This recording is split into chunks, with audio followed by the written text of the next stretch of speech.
What's up, guys? We just got done watching Ahsoka Episode 5, which had a limited theatrical run in some cities, not over here in Austin. But I've been hotly anticipating this one because of what was revealed last week. Anakin is back. So we had a big payoff this week, and I gotta say, it was another excellent episode. Legendary, depicted about as well as you can. Some of my fears were taken care of. They didn't go too hard into the world between worlds. In fact, I think the world between worlds was almost used as a prop. It's not. They didn't really go into that. It was more something completely different. More of a kind of forced vision as you're knocked out into a coma, kind of going through your history and sort of giving Ahsoka some context and some closure and a little bit of some reinvigoration about the future with some lessons, one final lesson from Anakin to his apprentice, which I hope it isn't the final lesson, because Hayden Christensen is, as one of the better parts of this episode, does an excellent job. A lot of people were complaining about the CGI last week or something. I was like, I don't really see anything problem, and it was perfect here. There were times where I was like, holy shit, like this is some well done, CGI. Maybe can I get a whole live action series of Hayden doing stuff in the Clone Wars? Yes, I was just thinking that too. It's like, look, I'll watch Clone Wars if it's done like this. Yeah, that shit was... I was watching some of the Clone Wars. It's like, yeah, kind of cartoony, whatever. But this, fucking loved it. Yeah, there's flashback sequences and, the Jedis basically having to be wartime generals. It doesn't matter if you're a 12-year-old Jedi. You've got more power than your average soldier, so you're kind of forced into service, and that's what a little bit of what this was about, and her legacy of destruction, and kind of what the Jedi mean now, and how the idea of what a Jedi can constantly evolve. So there's a lot of themes here. We move the story forward, and towards the end, like the last 10 minutes, boy, as a big Rebels fan, as a fan of sci-fi and space monsters and space whales, I was just loving it. We found a creative way to get to wherever this other galaxy is with Thrawn and Ezra. Well, it's their migration. That's where they were going in the first place. And so they kind of hitch a ride on these space whales. So a lot covered here, and really well done. Some good lightsaber battles. Nothing at the level of Mustafar between Obi-Wan and because that shit. The choreographer on that, I used to know his name. Now I forgot his name. Oh, darn it. Nothing at quite that level, but still you could tell, man, that Hayden Christensen still got it. If he needs to turn it on, he'll turn it on. So yeah, a little bit of a spirit journey in this episode while we have a rescue operation. And then also the New Republic rears its ugly head again, just so stupid, making me so angry. I know episode 6 I'm going to fucking hate, because they're like, please report back to the New Republic so that we can strip you of your power because you are chasing legitimate ships that are being built by the enemy. Do you have any proof of the... Yes, you already saw the fucking proof. We got attacked. We arrested people. Just look at the fuck. Exactly. Look at the fucking monitors from the X-Wings and the Ghost when they fly in. They were, they saw this ship. They killed two X-Wings. Two died. You had two people die from the Imperial remnant, and you're like, give us proof. Okay. This motherfucker's dead. These motherfuckers just... I guess they tripped over a space rock, Joe. There's so stupid. There's a dozen corpses on the planet of like hunter killer droids, and there's like mercenaries. There's a guy that was doing dust proof, and it's just like we got his lightsaber. I'm gonna give this next episode a fucking 2 out of 10. I can feel it coming because it's gonna be all. They don't need to be so fucking dumb. They're too fucking dumb. But I'm talking too much because that was like literally 2 minutes of this episode. This episode was excellent. I thought it was great. I thought it was, fantastic. About as well as you can do kind of a flashback to the Clone Wars. With a TV budget, you have to understand there's some restrictions on a television. This was a movie. Holy shit, this is the kind of stuff that I would like to see with the movie budget. And that's why I have confidence. Dave Filoni, obviously, he's got his stamp all over this. And I feel Star Wars is in better hands with Dave Filoni than it is with Deborah Chow or some of these other directors and the Boba Fett and the people that, kind of just some of those episodes were really bad. And this one is interesting. He explored some things with the, World Between Worlds, but we didn't do time travel. We didn't do alternate timelines. It was mainly just the Force kind of speaking to her. And people are debating now. Was it really Anakin? Was it just, a coma vision? Yeah. And I think I would, just for the record, I do think it's Anakin in a Force ghost kind of sense where he is guiding her through the Force. And because it's this version of Anakin that can transfer between the good and the light. And I do hope we see him again because I want more explanation to this being, this Force ghost. Is this how he brings balance to the Force, that he's now kind of can go between the different things here?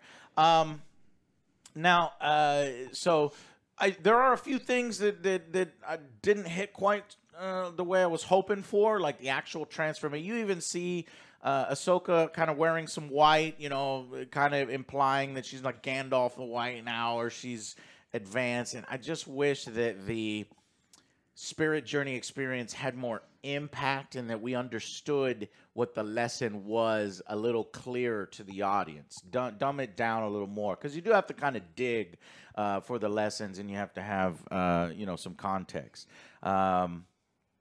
But overall, a fantastic episode. This is some of the better Star Wars that I've seen lately, and I'm encouraged.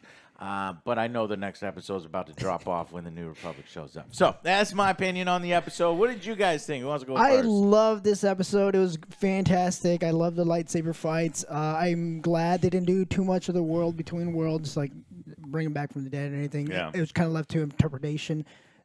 That was a cool aspect. Good. I love the Clone Wars stuff. I was like, man, I could really watch like a. Oh, man. Like, I wish notice they were like fucking practical effects, Joe. Those were actually people in costumes running around, not this George Lucas shit where they're CGI and you're like, that looks weird. No, them motherfuckers were hustling in armor. Jedi speed run. Yeah, and even the AT-AT. I know they're not AT. I think they're AT-ST. I'm sure. No, because that's the Chicken Walkers. Yeah, the smaller one. AT.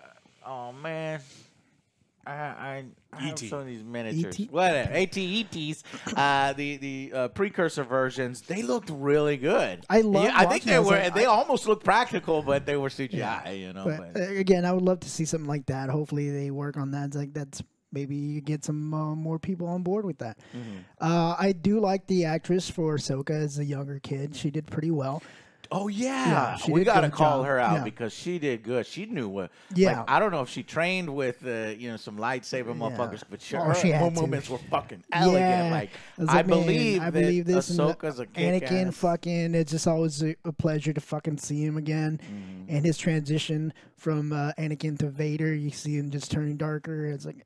I loved it. It was a great episode, and it's so even cool. like the eyes are red, and then he gets the scar. So it turns out that it was Anakin's lightsaber, not Vader's saber, but he also has Vader's saber. He can ignite the red one anytime he wants. There's even a moment where I could have swore I saw it where Ahsoka's eyes are red, where she's about to take cut him down, and then she kind of backs off and then says, I'm not going to do this. And then with parallels to Luke. Loved it. Yeah, I thought it was pretty good. I love all the Clone Wars stuff. I think they did the best possible thing with the World Between Worlds, where it turned out to be an Easter egg, and that's all it can be. That's all, honestly, it should be. No multiverses stuff, no different timeline stuff. It was just a setting for her to have a little Force journey and to interact with Anakin's Force Ghost. I love seeing him. I love the Clone Wars. the battles and everything else. I think they had an opportunity for kind of like a slam dunk message thing that he completely just leaped over. And it's like for as over the like hitting you in the face with messages as they do in this thing, like he really fucking dropped the ball bit, where Anakin presents her an opportunity for I mean, I think Anakin let her win because there's no so he's teaching her a lesson. He's teaching her a lesson, and and it's the same lesson that kind of Luke showed Vader, who in turn is Anakin, all those things. And then honestly, it's like they really could have hammered that home that like this is the right path, this is everything, and they just kind of skipped right over this. Unless we get more Hayden Christensen Force Ghost stuff later on. I hope we do. If we do not, then I think that this episode's going to be a pretty big wasted opportunity. Yeah, I might adjust my rating down because it's like it needed more impact. Do you agree that it needed more? Impact? And I don't want to. I know I've said nothing but like negative things so far. I like this episode. I think that this was pretty good stuff. I still don't like the space whales. It's funny. You made a joke as A-T-E-T. It's actually the A-T-T-E. T-E. Okay, got it. T-E. So I don't like the space whales. I think jumping inside of them is silly. I think I know the space whales is going to turn off everybody but me and a few Rebels fans. Yeah. Even a smaller percentage of Rebels fans. I stand behind those things, and I think they're fucking awesome. I stand behind all sorts of movies and things that are objectively terrible that I loved from previously. Nostalgia goggles are a hell of a thing. This is what I make a stand on. This is just, it presents like logic jumps. You're like, wait a minute, you've been missing Ezra for how long, and you didn't fucking jump into its mouth, what, last year, 2 years ago, 5 years ago? Like, you're willing to bring Thrawn back, and you didn't think about using the Jedi power to talk to a fucking whale again? A critical part of what Ezra uses in his plan are the Purgils, and nobody thought to ever talk to them ever again? Utilize Purgils. Ever? Shut up, Alex. Just shut up, man. I got a real plan, Alex. This is a real plan. Yeah. It's a real plan. Yeah. And then her like, I have no idea where these things are taking us. And that's like, all right. I guess. How do you know you're going to find the right ship? It's a joke type thing. No, shut up, Joe. But it's their fucking hibernation. They go, don't you know fucking birds go to the same place all the fucking times? It's just a real plan. Yeah, but they travel across the entire world. They could be multiple different galaxies they go to. They're going to take you to their summer home. You want to go to their winter. No, there's not you. Yeah. That's having faith in the Force. She doesn't have any faith in the Force. No, she does now. She's like, faith in the she's Force. like, I have no idea where we're going. Smiling now. All the people can shut the fuck up about her not smiling. Go inside this fucking whale. Your fucking cock. It's ready now. She's smiling. Now she's ready to suck your cock. Okay, idiots. That's it. Yeah. So great episode. Yeah, still don't like the whales, but everything else seemed to be working. Yeah. So let's go ahead and give final verdicts on the episode, and then we can go into the episode breakdown. I'm gonna give this one an 8. I think it's really solid stuff. I think this is we're at like amorphous score territory where I honestly don't know if this episode is going to go up, and it could, or if it's going to go down later on, depending on what happens later. I just love seeing Hayden Christensen. Yes. I want to see more of him. I really want to nail the point that Ahsoka is kind of like this non-Jedi person that left the Order, and I want to see how they do that. And I think this episode was a really good opportunity for them to like reinforce all that, and they didn't. So as long as they do it later, I think that this episode will be solid. But I could definitely see myself lowering the score at the end for this one if they don't do anything. Yeah. I liked it a little bit more. I'm going to go with the 9. It's a great episode. I watched it twice because I wanted to see some more of the Clone Wars stuff. I was like, man. Joe, watch the fucking Clone Wars, man. I kind of started. I'm on episode 4. Okay, so, well, it takes a little while to pick up, and then you'll get to all the war stuff. You'll get to the war stuff and good stuff. No, all right. Great episode. Loved it. I wish we get more Hayden. Mm-hmm. Yeah, I hope we do. Yeah. Great. All right. I'm also a 9 out of 10. I was considering 10 out of 10, but it needed more of that lesson. Okay, I'm the master. I'm teaching you another lesson here, but there wasn't enough impact because I want fans to theorize that she's going to go in there and she's going to merge Ahsoka the White, the Gandalf, with this big transformation, with this big affirmation of all of her ideals and what she needs to do. And and it's there, but it's muted. It needs to be more impactful. There needed to be more dialogue to push it, the music to push it, or something. It didn't quite have the impact. But it's still excellent, and I would much rather have the people in charge of this in charge of Star Wars moving forward in a potential new trilogy or whatever in movies and stuff than some of the other people that have handled it in the past. So, still doing good. Now, Yes. let's see, three episodes left. And I think my predictions are kind of coming true here that we're going to see Thrawn last fucking episode, showing up with a fleet. And I really hope we get one small space battle, like a smashing of the initial smashing to really show the threat of Thrawn, because I don't think people understand the threat of Thrawn, your mass audience. So if you do not do this, you're going to lose points from me. Thrawn needs to come in. Let's say, you know what, those 3 ships that, show up and that the Purgil fly past, maybe those ships are the ones that initially, Thrawn comes with just one of his ship or something like that. And they're like, oh, we got this asshole. This is easy. And he fucking does something crazy to kill. Like, fucking destroys them all. Yeah. Okay. They all blow up. I want to see that lady in the bridge blow up. I want her to die. Okay, I need a body count for Thrawn. Now, if you do that, fuck, I'll give you 10 out of 10. But I don't think that's happening.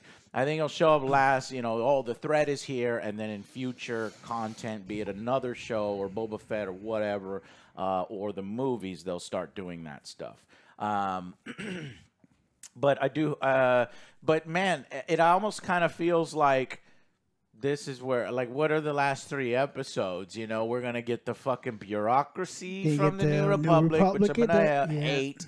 And then we're going to get Sabine reuniting with Ahsoka and, the sort of breaking free of their, Ren's being a prisoner and reuniting with Ezra and then finding a way to come back. Or maybe they're trapped, and then in the movie they have to come back or something.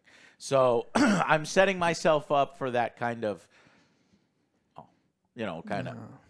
flop ending almost. I'm surprised you didn't give an extra point because Sabine wasn't in it. No, yeah, but so neither was Balin. You don't hate Sabine, do you? No. Episode 1 and 2, Sabine is annoying. But, but the not having Balin loses a point. Yes, not having Balin and Shin Hati, but you can't have them all the time. Yeah. When you can't have them all the time, and then plus, Hayden Christensen made it up for me. Yeah, for sure. All right, so that's go ahead. The other thing is, like, there's only 3 episodes left, and that is not enough time to explore a brand new galaxy that we've never seen before and flesh out what's been going on there. So it's like this is the point where I start to really worry. I don't think we're exploring that new galaxy. It's more just a stopping point to pick up Thrawn and Ezra and come immediately back. Yeah, and they're not gonna. It's like, so where were you? What were you eating? Doing anything? It's like, we're not explaining any of that. We're just we're going back. It's like they never do that. You have to choose the most simple. So prepare yourself already, because that was never in the cards. Because they're going to go the most simple route. And, in fact, this explanation of a world between worlds, coma, spirit journey was the most simple. So you always choose the most simple path. They're not going to – the most elaborate fan theory that sounds fucking awesome is not what it is. Nope. It is the most simple, watered-down, homogenized version of it. And can you execute that well? And I felt they executed it well. All right, so I'm going to go, 9 out of 10 as well, if I haven't already given the rating. We'll go into the episode breakdown.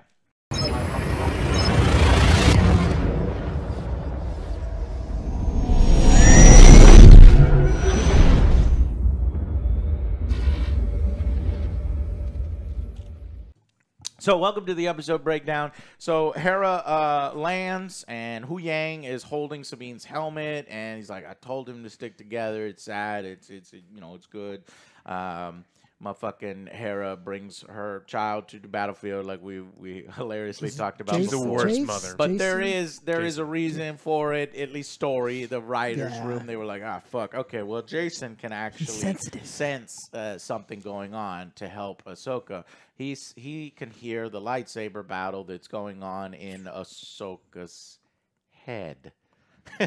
Either Ahsoka's head or the world between worlds. Because it simultaneously makes sense, and because you know, she has the power of the daughter from the sun and Mortis and the gods, and she's touched that area before. And it simultaneously doesn't make sense because she was under the water for hours. The Jedis have water breathing powers? Or... Yes, it's force. It's okay. If they could do it in Lord of the Rings, they could do it here, right? Lord of the Rings? She wanted to swim all the way. Oh, she swam across the entire Oh, I thought you were saying, well, Gandalf fell through there. Because, I mean, she is, you know, supposed to be Gandalf.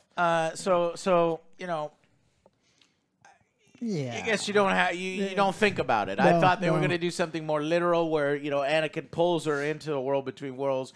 But I think they're like, okay, maybe let's not do that again because like that's too much. And when we pulled Ahsoka out from being killed by Darth Vader, it like the timey-wimey so it's stuff. kind of left we don't want to interpretation, but it still raises questions. Yeah, I like that. I'd rather do that than do something super literal or go and do different timelines and do past stuff. And no, that just complicates things too much.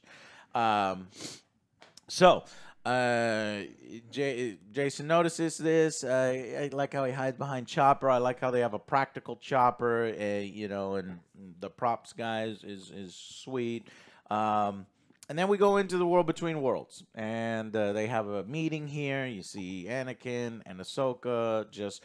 I must say, one of the reasons why I gave it a 9 out of 10 is because this is visually stunning. I like all the visuals. I like the dynamic camera angles with the light, with the Purrgil, her wearing white, the world between worlds, the lightsabers, the flashes between Vader and Anakin, and it's really, really cool, the Clone Wars stuff.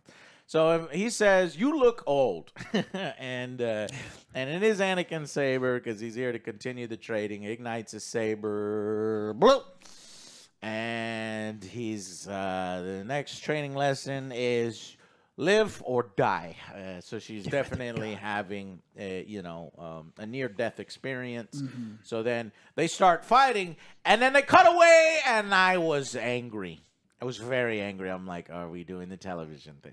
Where you cut away from a fight. It's unforgivable to cut away from this fight. Budget, man. To go to Jason sitting. And I was like, great. Jason sitting, and we cut away from the fight. Thankfully, they do go back, and we get some of the fight. But I was worried for a moment there. They were just going to cut it completely because they're like, we don't have the choreographer from... Revenge of the Sith.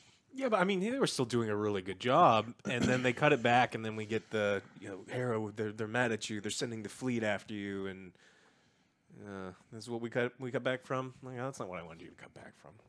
Nick Gillard. Nick Gillard. If they had Nick Gillard, then we'd be kicking ass here. But okay, so but they still did a solid job. I was just worried for a second. So he can hear the sabers, and then he's like. They're fighting, and she's like, I'm badass. Because she is. Like, she fucking is S-tier, Jedi, or at least fucking A-plus tier Jedi. So she kind of bests him or fights to a standstill. He's like, I haven't touched everything yet. He cuts the platform, and then she falls. And I thought it was just well done. Mm-hmm. And I was like, really liked it. And this sequence was really cool because it's like I said, about as perfect as you could do for live-action Clone Wars outside of a fully-fledged Star Wars movie with a huge budget. So I commend it. It really made me want to see an entire series. It was effective at telling the story that it was, that she was pressed into service. It's not originally what the Jedi are created for, but they just have to evolve. That's what the Jedi are needed there. And then they show a scene of wounded troopers, and then she... And the Jedi are needed here in a different way, and so it's and then leading, and then the perils of leadership. And she worries that she had made the decision and getting a bunch of people killed, and so just cool. We're in the middle of a war here, and then there's practical effects, and then there's an explosion, and it's like we got to get back into battle. And I love just running, and it just looks so fucking cool. And the flashes of Vader as he walks away, and it's cool. And then it goes to another one, the Siege of Mandalore, And this actress, little girl, is killing it, and she is just. And she's literally killing it, killing all the fucking Darth Maul Mandalorians. And That was cool. yeah, I have to rewatch it. You watched it twice. Yes. Does she cut through Beskar armor like instantly? It looked like, Yeah. She just, I think she's like, getting Maybe between she's the getting in blades. between Yeah. the blades. I'll have to rewatch it, but I was like, damn, she's fast and she's awesome. Anyways, weak points. he turns into evil Anakin, and then he toys with Loved her, it. and he fucking kicks her out, and then it goes from her being a little girl back to the 40-year-old, and they, they fight, and eventually, and they talk a little bit, and Ahsoka eventually kind of defeats evil Anakin. And some aren't gonna like that, and I think it is explainable. Exactly, it's explainable in the lore. He's trying to teach her a lesson. He's not literally evil Anakin at the height of his powers, while he is driven by one cause and one cause alone, saving his girlfriend. Yeah, okay. If Ahsoka met that version of him at that time, then she'd be dead. This is more this new version, this Force ghost who has balance in the Force, has his dark side, has his light side in one. So she fights him to a standstill, and instead of cutting him down as Anakin would have, and as somebody giving in to hate would have, she spares him. So I will not fight you. So I guess that is the the culmination, but I needed it to be a little stronger. She chooses to live. Okay? Yeah. But here's the thing. As a fan who's watched all of the fucking episodes, and my memory's not 100%, as good as other mega fans, but Ahsoka has almost died or should have died so many fucking times. It's not effective to me when you're like, she's almost dying and she chooses to live. Like, if this is the first time you're doing it or the second time, sure. But Ahsoka is like gone through. She's like plot armor, 50, like level 50. Okay, and so that shouldn't have been the lesson, or that shouldn't have been the line that culminates into the development of Ahsoka the White. It should have been, Anakin needed an additional line. He needed a lot of additional lines. A lot of additional lines. You're right. Something like the Jedi are what you make it. The Jedi are evolving, and the time is now for the way you want to move the Jedi forward. Forgiving yourself. I mean, so Anakin's like, look, I can forgive myself. My son taught me a lot. I did all these other things. I've come this far. You can too. Forgiveness. Yeah, and so it's like, and so more. She's got all of this baggage. She was frowny and shitty and bitchy the first several episodes, and this is the first time where you see her she's kind of move past that sort of thing. The problem is, you see it in her outfit, and you see it when she's smiling. But like I said, I want to root for Dave Filoni because I want to re-love Star Wars again. Because honestly, I don't love Star Wars the way I used to anymore because there's so much bad, awful Star Wars stuff. And so I'm seeing every reason to feel that way. Yeah, and that's like, oh man, slam dunk, let's fucking go, Dave. I'm excited for you. And he just decides to skip past it. There's hope for you yet is basically the best we get. I'm like, no, man, I want a little harder. Go harder.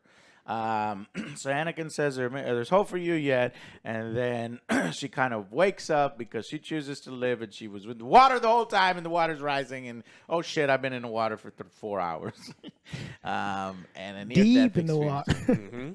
So then the X-wing pilots recruit. I like Carson. He's like, what is going on? We already did. He's like, okay. We do it again. Right. You better like Carson. He's the only X-wing pilot that exists in all of Star Wars anymore. Yeah, they show some other pilots, but he's a main character. No, they almost died. So he's been leveled up for sure. And then she basically wakes up on the ghost. You don't see her headdress. It's kind of interesting. Yeah, I was like, wait, this looks kind of odd. Yeah, she gets a new headdress and she becomes Ahsoka the White. And then Jason hugs her.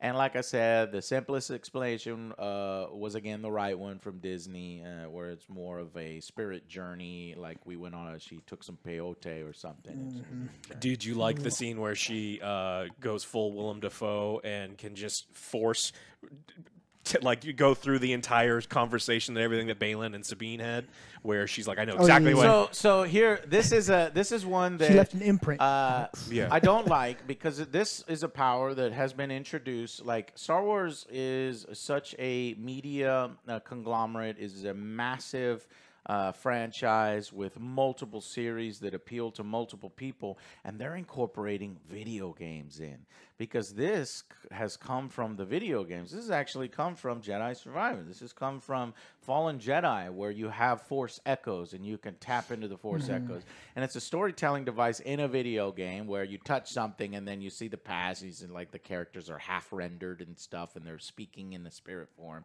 And so it's cool to see, you know, Cal Kestis type of stuff and video games type of stuff coming in, but, you know, it's how much do you like the mysticism of the Force and the Jedi, the cosmic Force and the real Force and all this Force? What can it do? Is it limitless in potential? If you're into all that, then this works and it doesn't bother you. But I was like, I want some limitations a little bit. But yeah, she touches the object and she can Force echo all of the conversation, and so she gets a lot of context that she needed. Yeah, and basically there was some rumors that we were going to see more Mustafar, that they cut a rumored Mustafar scene when, you know, Obi-Wan and Anakin are fighting, and they were going to show.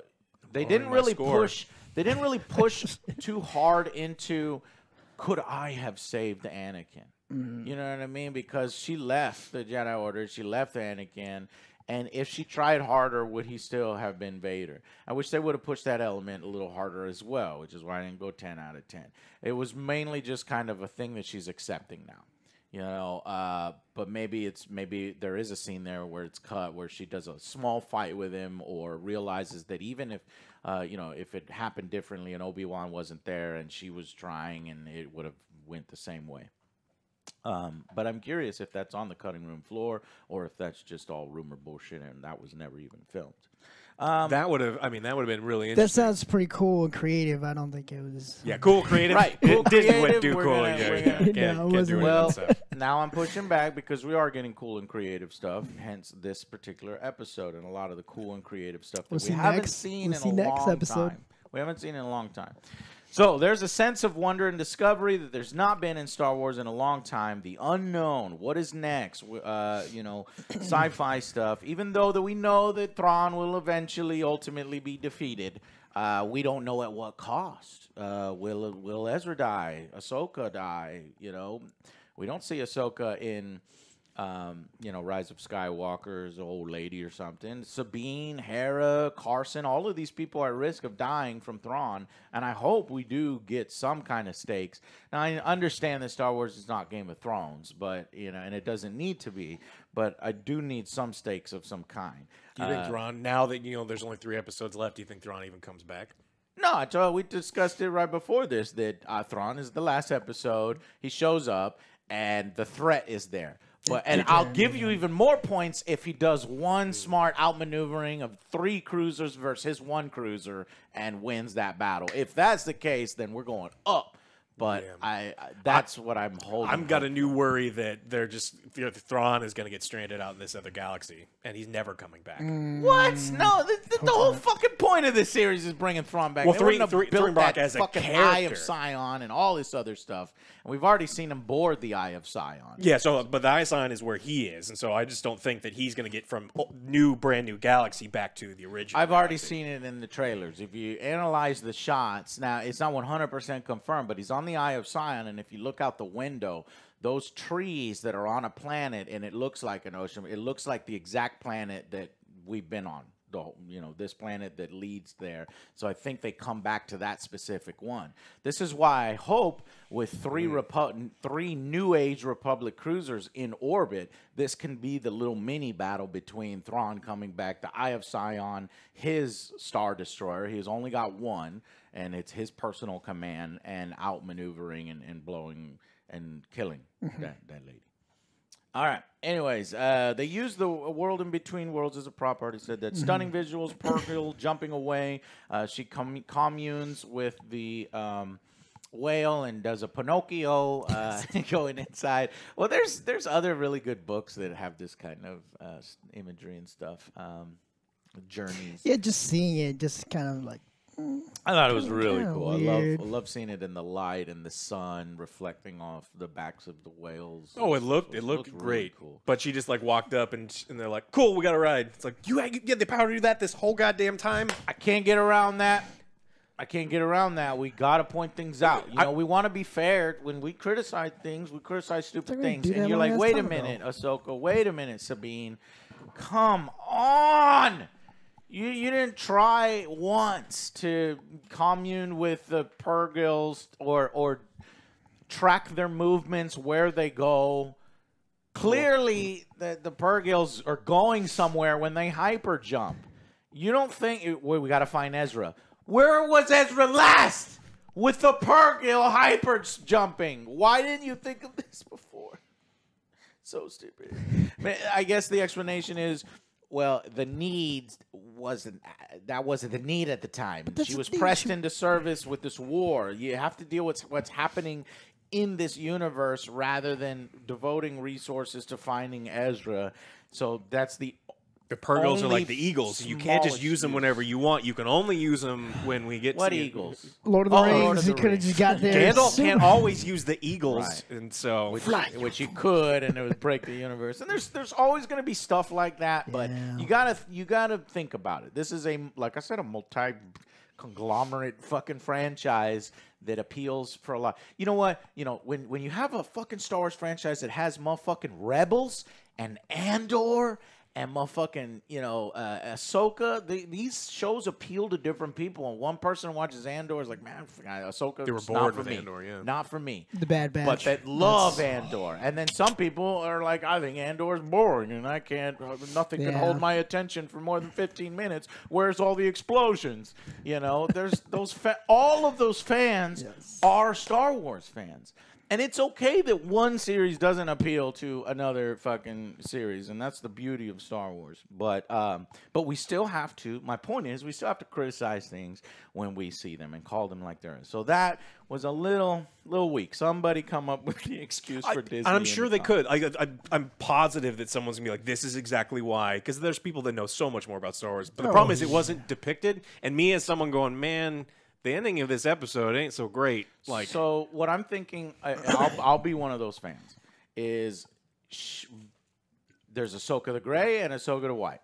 When she's gray, she is not in tune with the Force, not balanced, lost to Baylan Skoll, who she shouldn't have lost to, and think of it as a poorly set bone. And Anakin set her bone right, and now the Force is flowing through her, where she has this feeling like she can commune with the Purgils. Maybe perhaps before, because Ezra took a lot. Ezra has had special affinity with animals and Force animals in particular. Her at 6 months old communed with a saber-tooth tiger and took control of it. Exactly. Wow, that is perfect. Thank you for bringing that up. So they planted the seed there. What I'm saying is, when she went to Ahsoka the Grey and Ahsoka the warrior, Ahsoka the war hero, the war veteran, no smiling, no nothing, she became out of tune with the Force, unbalanced. After this moment with Anakin, now she has the capability of communing with the Purgil. So maybe it would have been interesting if they explained in a comic book or whatever that she did go to the Purgils. Maybe that was the first thing that she tried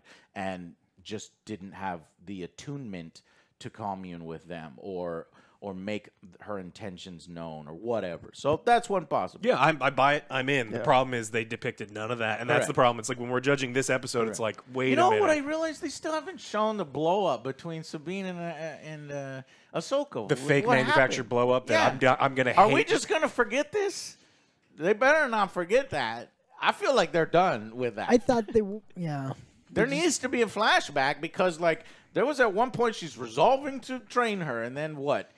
Sabine was difficult, so she gave up. She was annoying, so I said, "You can't be a Jedi no more." Yeah, go to your room. Get out of here, kid. All right. Well, you better resolve that. Anyways, I like how it's connecting so many elements of Star Wars: the video games, the Clone Wars, Hayden Christensen with the original voice actor of Anakin, because a lot of people felt like the performance of Anakin in the prequels was bad. And Hayden Christensen was a bad actor. The dialogue and was all that unforgivably stuff. terrible. That was George Lucas. It wasn't his fault. I don't. It wasn't his fault. Personally, I think it's and Lucas's honestly, fault. when I look back on it, he kind of was played the way that the best he could be playing. And but people really started to fall in love with Anakin from the Clone Wars, and you'll see it as you get into season 2, 3, 4, and to see that version of Anakin cross over with Hayden Christensen in such a perfect way. He's in the armor, the Clone Wars armor. He's got the haircut. The de-aging was perfect. His mannerisms were great. And it's like, wow, to see all this stuff. I never thought I'd see it. And so it's really, really, This makes me want it's got more. a lot of highs. And, okay. And so, yeah, Spirit Journey ends. She decides to forgive Anakin and kind of forgive herself. And she doesn't have to be an instrument of destruction. She does the legacy of his, destruction isn't the only lesson she learned from Anakin. She also learned how to be compassionate with soldiers, how to evolve the Jedi for what the Jedi are needed at the time. And boom, she has this revelation, and she comes out. Like I said, I wanted it to hit harder. I wanted that message to be a little deeper and to come through a little stronger for mass audiences rather than mega Star Wars fans that have seen all of the episodes and stuff. And you have to dig for it a bit, but it is there. So ultimately, it was a good episode. And honestly, I think it's all downhill from here now. I hate to say that, but I mean, I know the next episode I'm gonna fucking hate. I can already see it coming because it's gonna be Hera going in there, and they already set it up. They said Ahsoka needs to come with you to the trial so that she can be a character witness and back you up. And Ahsoka's like, okay, bye. I'm going in the whale. So you have no proof. I was like, I brought all these dead bodies. I brought an Inquisitor's That would have been lightsaber. on, if she better do that. There was Here's a lightsaber. Here's everything. What else the fuck here's you a Dead want? corpse. bodies, X-wing wreckage parts. Yeah. That's not happening. She's just gonna go. I got no evidence. Well, that's what she always says. So Like, you gotta do you make have this? Hera No, fucking no, stupid, and stop making Hera stupid. She's not stupid. So, I mean, the entire New Republic is stupid. Yeah, So. the New Republic is stupid. Again, I'm hoping and they I lose. like they name dropped Leia Organa, Senator Organa, and so that was cool. So Leia's mentioned, she's out there, and she's the one that's kind of letting Hera do her thing. So the only thing that can save Hera is if Leia shows up and pulls a boop, boop, boop, boop. And I don't know, Fly we're gonna get a through space CGI. and We're punch gonna his get a brawn. CGI Leia. Oh, please no. defending Uppercut her. a whale. You know what? I don't. Maybe It's 10 out like of at 10, this uppercut point, a I whale. need CGI. I need the classic characters back. I don't care if they're CGI. I don't care if they're recast. I need the classic characters back because you cannot have the Thrawn trilogy. You cannot pretend. Oh, they're off screen. They're doing. They're busy. They went to the planet. They're at the pleasure planet. They're taking a vacation. They could be in the background, but just like focus on the front and then Sure. all blurry in the back. It's like, oh, that's them in the back. Oh, so Luke is fighting in the back. That's him. You can't really It's see it this though. Green lightsaber. Yeah, whatever. you know it's him. Yeah. And beating up Thrawn. It's cheap. Can you put the camera over there, No, please? no, we Okay. can't do that. So yeah, 3 episodes left. Okay. Well, I think that's about it. We covered everything. Yeah. How do you want the series to end? Let's do that. How do you want these next 3 episodes to go, Joe? First. The last episode, I want Thrawn to be back already and like have like a badass battle. And Oh, you like, want Thrawn next episode? No, like the last episode, the 8th Oh, one. okay. Like he's already back, and like the whole episode is him just fucking shit up. Episode and be 8. like, oh no, what are we gonna do? And then that's how it ends. I'm gonna write that down, please. To be Be continued. Thrawn fucking shit up. Yes, that's what I want, but I don't think it's not gonna happen. What do you? And what about episode 7 and 6? 6 is gonna be the stupid Yeah. jury New Republic. jury duty. No one really wants to see Jury that. duty. And then 7, we get Thrawn back, and then like Ezra just has he's to go. already there. And then the next episode, well, at the end of 7, Thrawn's back. 8, he's fucking shit up, and it's like, oh no, the good guys are gonna lose. Fade to black, whatever. Yeah, I want shocking levels of like foresight and competence, and that's the only thing that could possibly excuse the incompetence we've seen at the other side. Is they want to really show how much of a threat he is without him literally pulling the spine out of someone. And so he gets there, and Sabine is in prison, and she's being guarded for a very specific reason that they'll tell us. He's like, we need her because she's important for something, and it's not one inept guard that's guarding her. I want at the end of the series, I want the good guy stranded in the new galaxy. Needing to figure out a way to come back. But Thrawn is back, and not only is Thrawn back, but Thrawn has his Star Destroyer, has resources that he's gathered from this new galaxy. Building up, yeah. And it's not just one Star Destroyer; it's multiples. And he shows up, and he doesn't. It's not even a fight. I want to see the Vader toying with Reva fight, with Thrawn is just laughing as he's just like, "Stop hitting yourself! Stop hitting yourself!" And then it ends. Then the series ends, and then we get the movie. This needs to be the end game type thing where the good guys get the shit kicked out of them, and because they're incompetent, and they should because they're incompetent, and he isn't. And that's where I think the series needs it. Yeah, and then New Republic, like, we need more proof. So he's fucking everyone He's up. right there. You think the last line of the series is we need more proof as they're flying and dead. Yes. Okay, okay. Oh, no. So you're on a cruiser, and there's two cruisers at your flank. Oh, sir, we just lost cruiser. Just a mishap. We need more proof. We need more proof. The other cruiser on the other side. Sir, we lost the other cruiser. I'm not convinced yet. There is no threat. Where is the Imperial remnant? Yeah. I am invincible! And then a rafter falls on the New Republic general's head. 11 out of 10. Yeah. There you go. That's the. All right, we're ready for that. All right, thank y'all so much for watching. Tell us what you think. What about you? Me, I already told you 1,000 times. It's going to be Fate. Yeah, he's gonna episode 8. He shows up, and he's on the Chimera, but in the distance from the Outer Rim, they have been building a fleet. Yes. All of the Imperial. General Paul Pallard, or his second in command, shows up with a ton of fucking Star Destroyers. Like, this is a threat to the New Republic. It has to show a threat. Yes. I do want a battle with those 3 cruisers and Thrawn's Chimera. I don't think it's gonna happen. I'm like, where the budget? Maybe is this where they put? Because that budget would be huge to try to do that battle, even a smaller scale battle like that. Maybe I would forgive right. episode 6 if they use majority of the budget for 8. Okay, yeah. So the episode 6 is just non-stop jury duty and incompetence. And if we get the battle in 8, then we'll be all right. Yeah, all right. I'll let it slide. Whatever.